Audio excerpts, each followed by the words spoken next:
نہیں، تم جس طریقے سے نماز ادا کرو یہ آقا علیہ الصلوۃ والسلام کی سنت ہے۔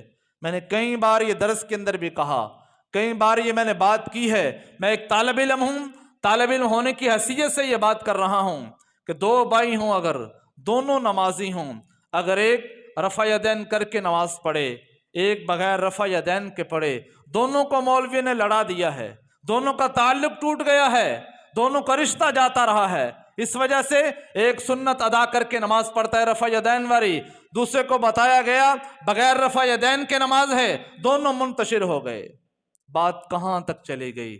اس سے آگے بڑھی، کہا فلاں کی نماز ہی قبول نہیں، فلاں کی نماز ہوتی نہیں۔ وہ کہتے ہیں جو بغیر رفع یدین کے پڑھتا ہے اس کی بھی نماز نہیں، اور دوسرا کہتا ہے جو رفع یدین کرتا ہے اس کی بھی نماز نہیں۔ کچھ منسوخ کرنے والے ہیں، کچھ ناسخ بنے ہوئے ہیں۔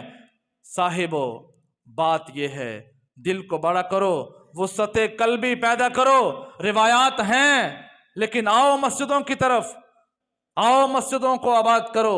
سب سے پہلے ان کو لاؤ جو مسجد میں نہیں آتے، سب سے پہلے ان کو بازو پکڑ کے محبت کے ساتھ صفوں کے اندر کھڑا کرو، وہ اللہ کی بارگاہ میں سر جھکائیں، پھر انہیں نماز کا طریقہ بتایا جائے، پھر ان کے ساتھ اگر اختلاف کرنا ہے تو علمی اختلاف کیا جائے۔ آج ہمارے مساجد کا، ہمارے گاؤں کا، ہمارے شہروں کا، آج ہماری کالونیوں کا، پڑھے لکھے طبقوں کے اندر یہ انتشار پھیل چکا ہے۔ یہ طریقہ وائلڈ ہے، یہ طریقہ صحیح نہیں، اس طریقے کے ساتھ یہ کام ہے، یہ طریقہ کسی نے کیا تو اس کے عمل ضائع ہو جائیں گے۔ یہ کسی کو کوئی حق نہیں پہنچتا۔ بس مسجد اللہ کی ہے، ان المساجد للہ۔